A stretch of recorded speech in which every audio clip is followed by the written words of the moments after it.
And joining us today, we have Eric Zimmer, who is a behavior coach, podcast host, and speaker who has transformed his life and the lives of thousands by exploring the intersection of behavior, mindfulness, and personal transformation.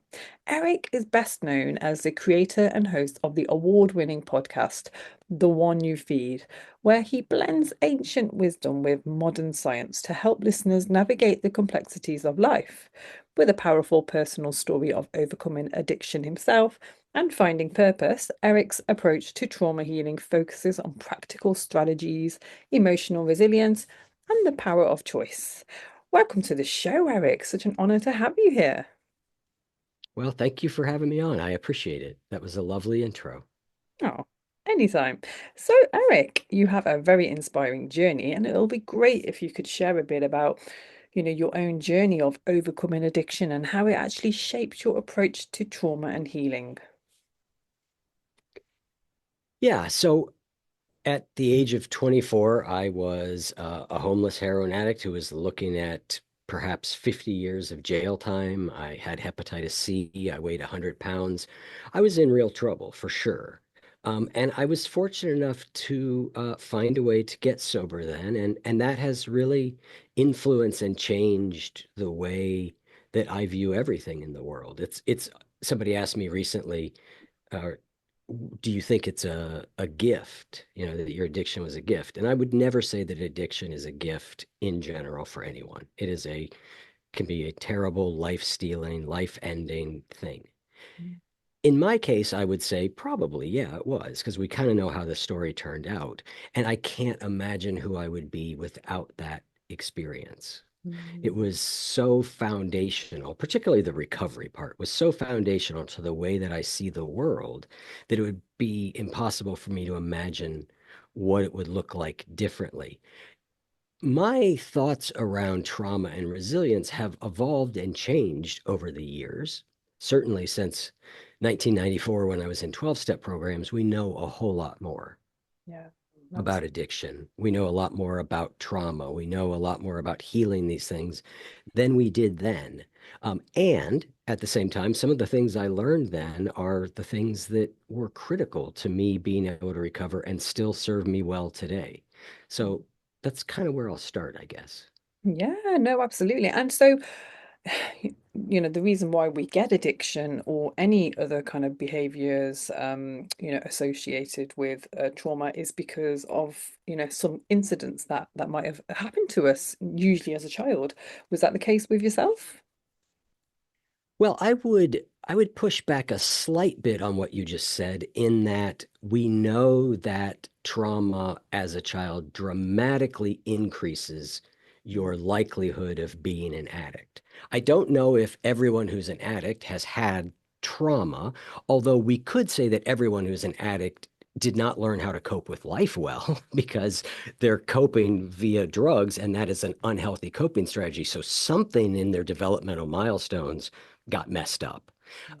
In my case, I don't I don't know if there's any incident. What I can say is I remember almost nothing about my childhood except its broad strokes. But I do know my father was extremely angry. He was just, he suffered from depression and that was the way it came out.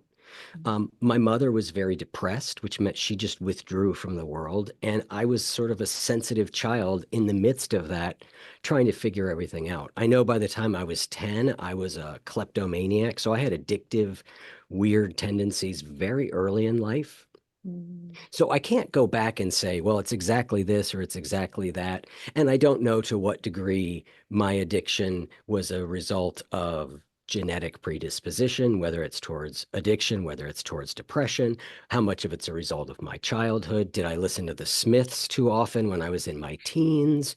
I can't quite say what exactly all adds up to it, but I know some of the broad strokes enough to know, okay, here's some areas I need to go and look at and work on healing.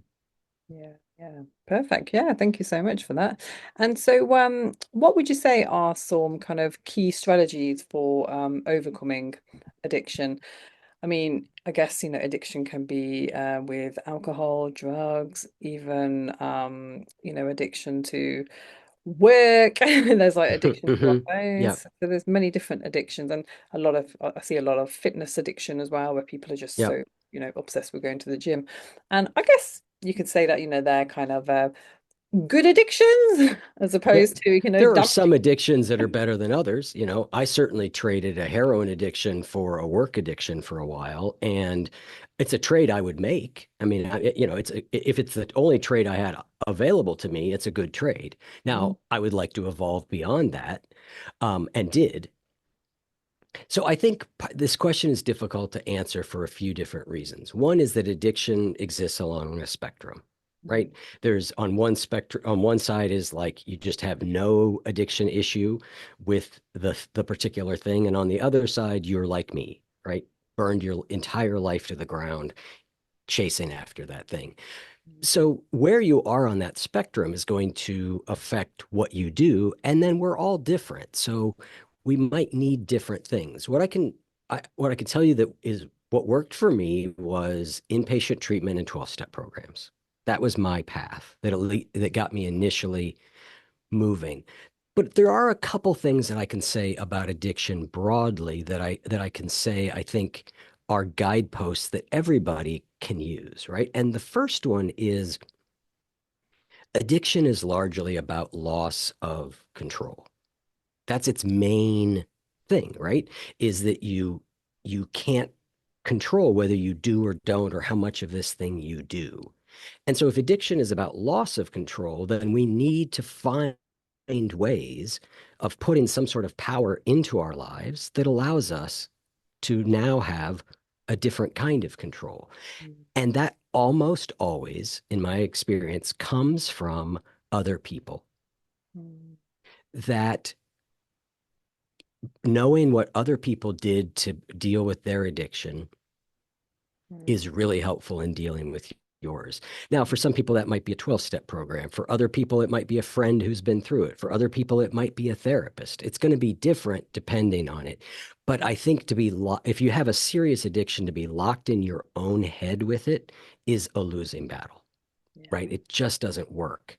And so that's the one principle that I would say I think is really important is help. And the way that I see a lot of people recover is they recognize there's a problem and they start trying to sort of manage it themselves. Mm, In my case, I tried every form of moderation you could do.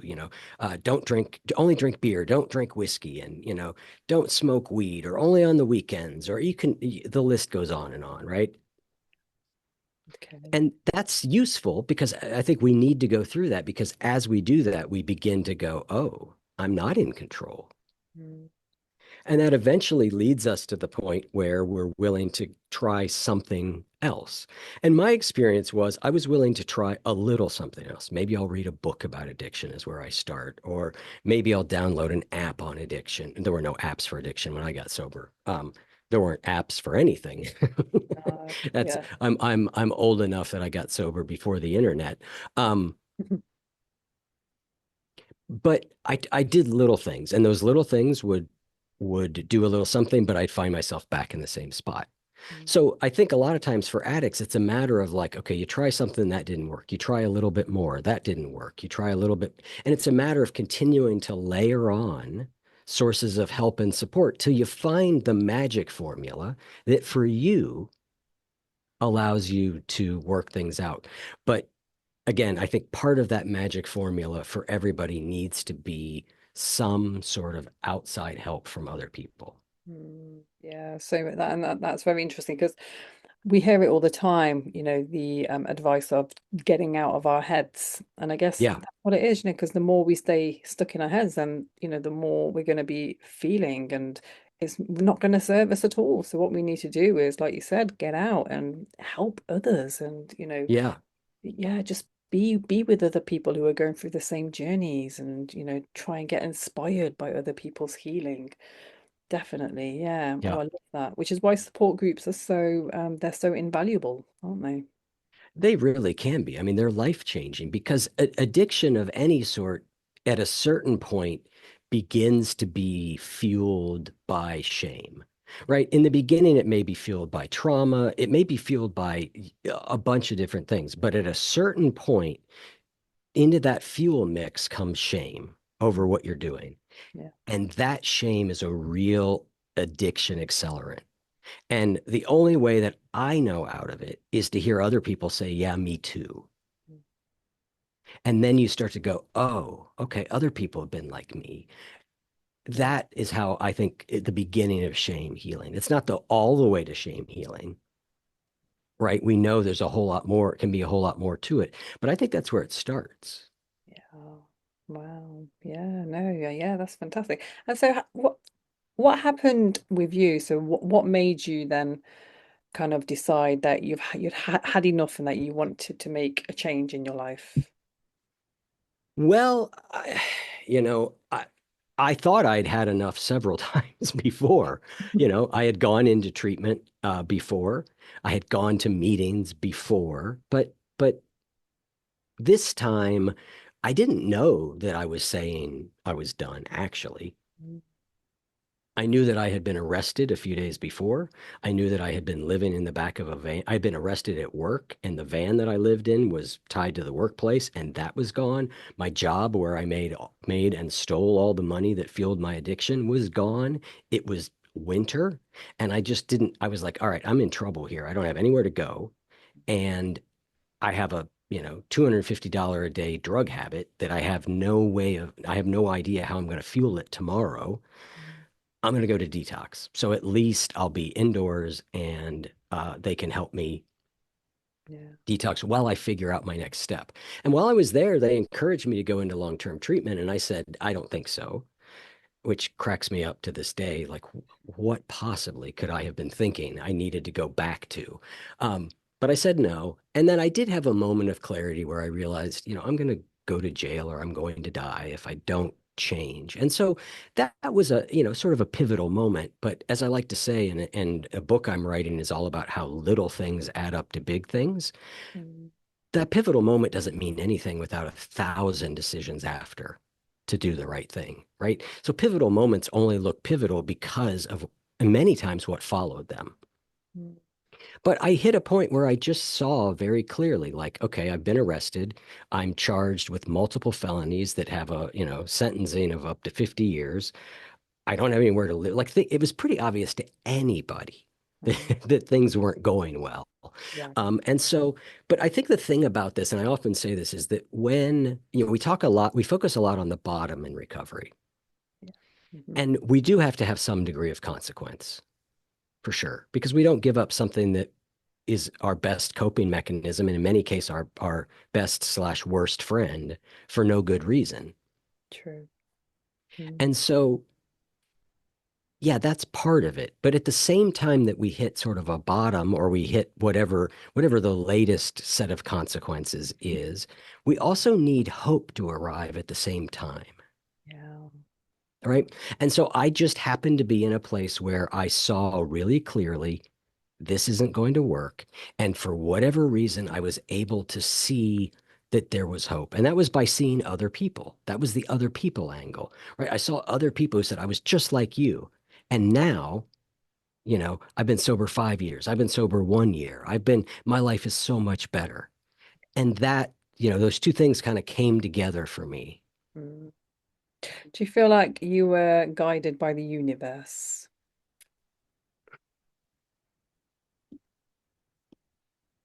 I don't really believe in that sort of thing. Now, 12-step programs, the focus of them is a higher power, and Okay. it is the higher power that helps you get sober. And so I tried really hard to believe that for a long time, and it worked for a while until it didn't, because then I was just pretending.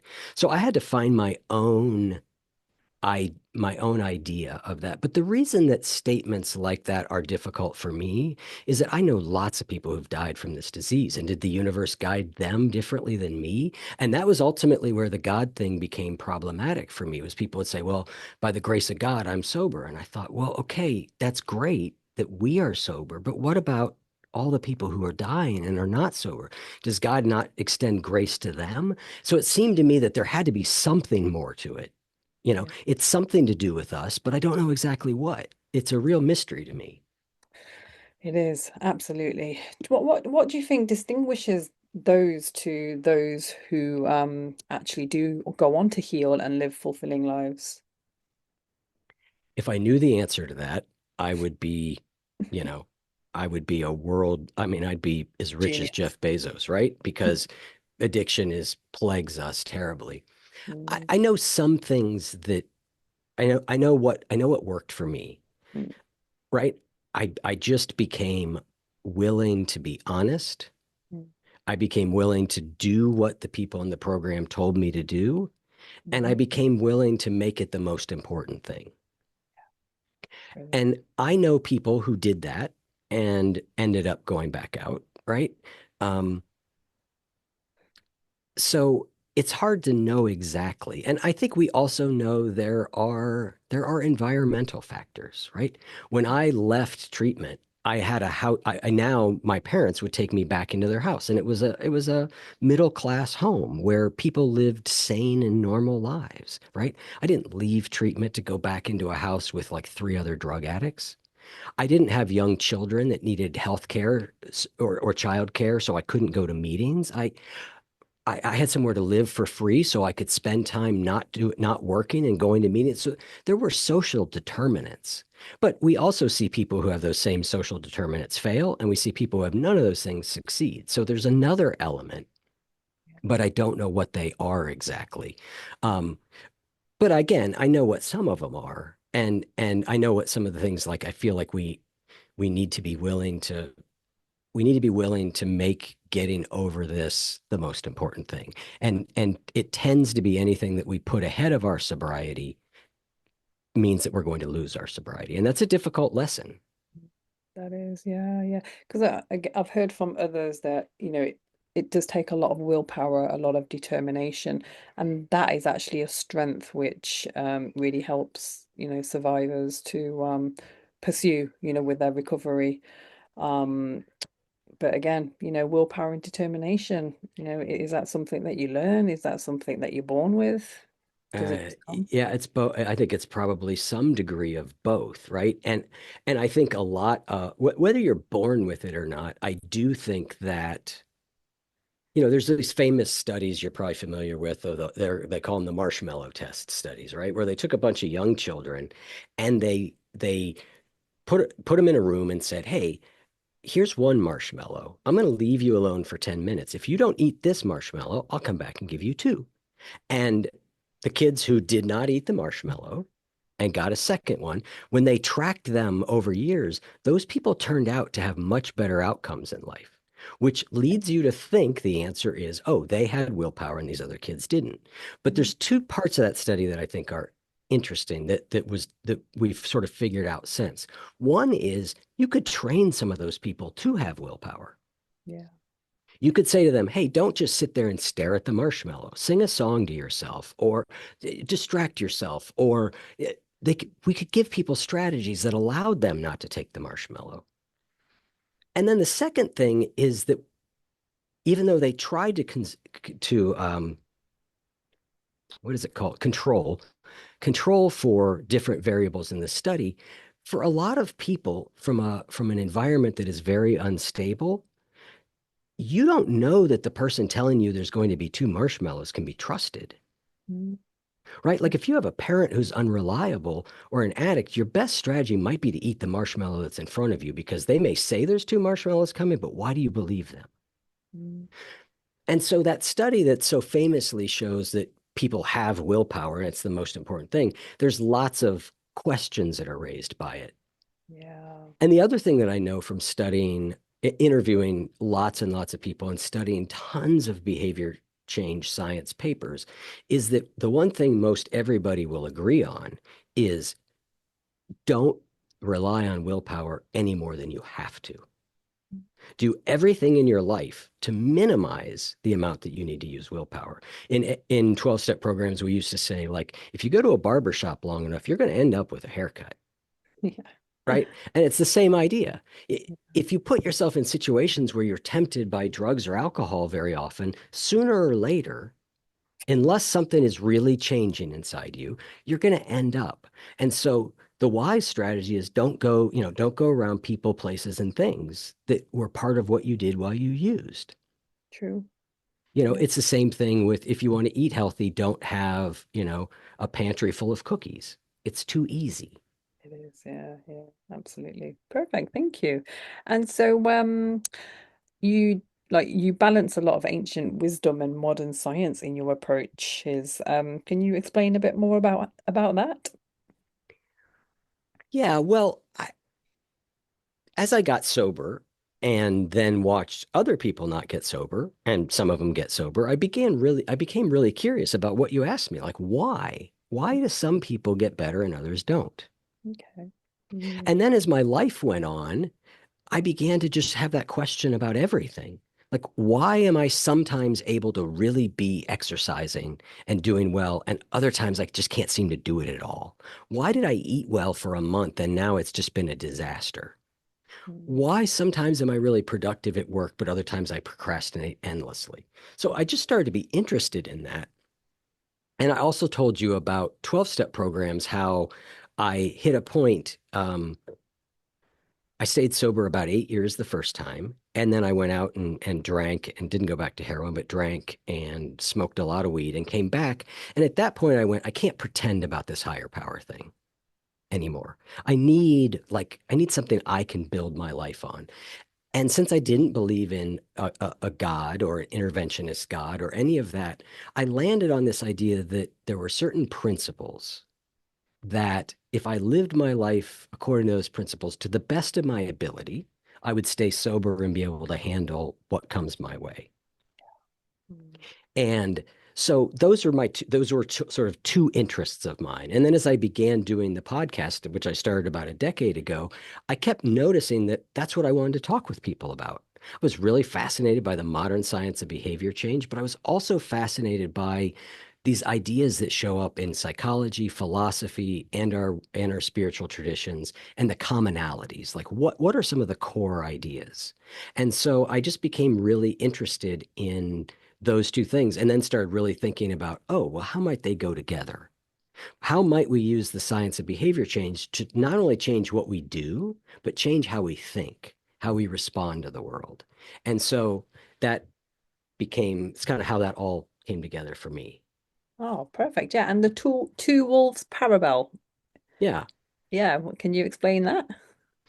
Well, many of you may have heard the parable, but it's an old story. We don't know where it comes from, but it goes something like this. There's a grandparent talking with a grandchild, and they say, in life, there's two wolves inside of us that are always at battle. One is a good wolf, which represents things like kindness and bravery and love. And the other is a bad wolf, which represents things like greed and hatred and fear. And the grandchild thinks about it for a second and they ask their grandparent, well, which one wins? And the grandparent says, the one you feed. So that's the parable. I first heard it, probably in some church basement somewhere in Columbus, Ohio, in my first couple months of recovery. And it just landed on me. I mean, I think when you hear it, the reason it's a good parable is you immediately get it. And in my case, it was really clear to me. There are these actions that I can take that are going to lead to sobriety. And people have told me these are the things to do. And then there's all the other stuff. And which of these things do I want to feed? And so, um, and then I don't know how I got the idea, but when I started the podcast a decade ago, I just thought, well, that would be a fun question to ask everybody and see what they think, right? Yeah. Just as sort of an anchoring point for the podcast. Mm. No, fantastic. Yeah, I love that. Yeah, and I just love that, your episodes are very insightful and what's kind of been the most impactful lessons that you've learned from your guests so far? Well, on one hand, after a little while, you've heard pretty much everything there is about how to become a better person, how to live a better life. There's a lot of commonality, which Mm. is not bad because we don't remember and we need to be reminded again and again and again and again. True. um you know One of the things though that did surprise me, it doesn't now because I've been having these conversations for a decade, but for a while it did surprise me that the answer so often to problems was indeed other people. Mm. And I should have known that having gotten sober in AA to a large degree because of other people, but I was really into Buddhism and meditation at the time, and I just thought the answers were about going within and, meditating and learning to work with my thoughts skillfully and working to manage my emotions. And it was all going to be this internal thing. And that's all really important. And the science has just been unequivocal on if you want to make change, you do it best with other people and support. Mhm. And if you want to be happy, relationships are the number one sort of long-term determinant of that. And so it's it's unavoidable. And so that I would say began to surprise me over time. Um, and I guess the other thing that has been an interesting thing that continues to unfold for me, and I mentioned it a little bit earlier, is that there just is no one size fits all for people when it comes to whatever it is, right? We just can't say do these three things and you'll be fine because we just don't know. People are different. They've had different experiences. They have different genetic makeups. They've had different traumas. They have different ways of relating to the world. And so recognizing that there is um, no one size fits all. And then the other is the ongoing realization that little by little, a little becomes a lot. That healing is an ongoing process, and we need to be willing to engage in this process for the long term, which is not it can seem like bad news, but it's actually not. Absolutely. Yeah. Well, you're just constantly developing yourself and constantly, finding new ways to learn and to heal and to grow. Yeah, I think it's fantastic. And, I suppose once you've actually healed and you start to like yourself again, eventually love, then it's about sharing that with others and in relationships. And then Hmm. that then becomes a whole new area to then evolve in as well. Intimate Indeed. relationships. So Yep. it is constant. Yeah, Yep. absolutely. Oh, I love that. So, for those out there who may be stuck in unhelpful patterns at the moment, what would be the first step for them to really, try to acknowledge what's happening to them and to start their healing journey? Yeah, I think that awareness is sort of the tool that any sort of change or healing needs, Mm, yeah. right? You just can't, we just don't change without it. We have to be aware of what am I doing? What am I thinking? What am I feeling? What's actually going on in here? Because so much of what happens, unhelpful patterns they seem to be happening almost automatically. Mm, And so we've got to find a way to start to develop the awareness. And the best thing I know to do is do something like find an app on your phone that will remind you randomly 5 times a day. And when it goes off, just ask yourself, what am I thinking? What am I feeling? What am I doing? Just you begin to develop this way of paying attention to yourself a little bit more. And then I think the next thing is to think about, okay, if I'm in an unhelpful pattern, why do I not want to do this? mm, And in what ways is it serving me? mm, What is it doing for me? Because, again, assuming we're talking about more entrenched patterns, mm, if you just try and yank the behavior out, the need is still going to be there. mm, So what we need to do is find out, okay, well, what do I put in that place? mm, And in order to put in its place something that's useful, we have to know why. What is going on here? And so I think, if you look at, there's a famous model of change known as the technical name is the trans-theoretical model of change or something, but a lot of people refer to it as the stages of change model. And there are 5 stages to it. But what it acknowledges, there are stages in change. And interestingly, only one of those changes is action. Only one of them is doing the thing. And yet most of us, when it comes to making a change, we don't pay attention to anything else. We just jump in and start trying. And we're often unprepared. We don't know why. We don't know what we're aiming at. We don't know what the patterns are that are getting us. We don't know what our triggers are. We're not ready. So there are a couple of parts of the model that are really helpful. One of them is contemplation. And it's this process where you're really thinking this thing through. What's going on? What why is this happening? What are my competing motivations? Why is change worth it? Why is change worth it? Because it's really hard to change things that are deeply entrenched. We have to really know why. Mm. And then the next one is planning. It's all about how do I set up my environment for support? How do I make sure I have people to support me? How am I going to handle if I slip up? How am I going to handle when I really want to do that thing? There's a lot of planning that goes into it. And a plan is really important. If we've done those two things well, then the moment of action, or what a behavior scientist will call the choice point, which is where willpower or discipline comes in. It's right then. I want to use drugs and I'm about to call my dealer. And so I either do it or I don't. At that moment, that's sort of the choice point where I need to have some degree of willpower. But if I do all the other stuff well, I'm A, going to be at that choice point a lot less. And B, if I have some awareness that I build up, I can say, okay, hold on.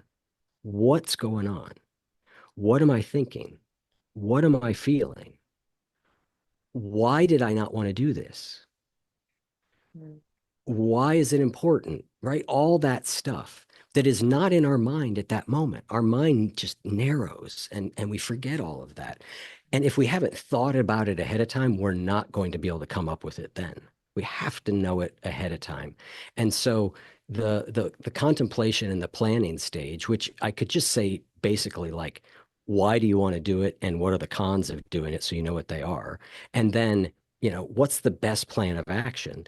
Those two things are really important. Yeah. Oh, I But love it that. all starts in the awareness that we talked about. Yeah, yeah. And like you said, knowing your why, so important. And I think another key kind of thing to think about as well is, what's the implications if you carry on with that habit? Yes. What's the worst case scenario of it? It could be losing your Yep. family or losing your kids or ending up in prison. So, really Yep. honing in on that. We, yeah, we in recovery we call that playing the tape all the way through, Ah, is that okay? right? Because we stop the tape at I want the thing, I want the drug, I want the cupcake, and that's all we see.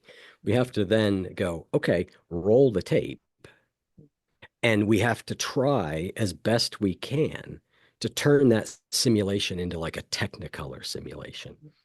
Can I really feel into, like, not just, oh, I'll disappoint my family, but can I feel into the shame I felt last time when my mom walked into my room and I was yet again had my, I yet again was sneaking a bottle out from under the bed? Can I remember that shame? Now, it's hard to do. And that's part of the reason that other people in support is helpful. Because one of the things that happens as you are in recovery, there are people coming in behind you who are really fresh with it, and you get to see it. You may have a hard time remembering just how bad that feeling was, but you can see it on their face. You can feel it. It's palpable. And it's like, oh, okay. Yeah, that's why. Yeah. Wow. Yeah, that is why. Thank you so much for sharing that. And so, how about yourself now? So, obviously, you've got this fantastic podcast that you're doing. What else do you do to keep yourself on this beautiful journey? So, I think you mentioned meditation, mindfulness.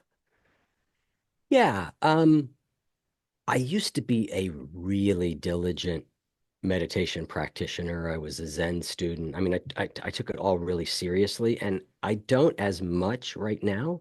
And I can't really say why. It just kind of waxes and wanes a little bit.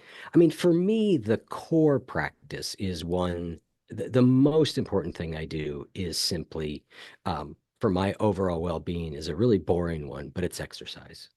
Like that, not exercise addiction, No. you know, not hours of exercise, but Mm, moving my body is really important to moving my mind.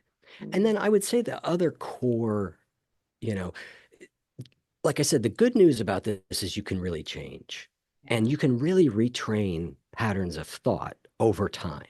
It takes time, but I mean, I got sober the first time 30 years ago. Wow. So I've been on some version of a journey like this for 30 years. Yeah. And so some of these things are baked into the way I relate to the world. And that's not to say that I'm like all fixed and completely healthy.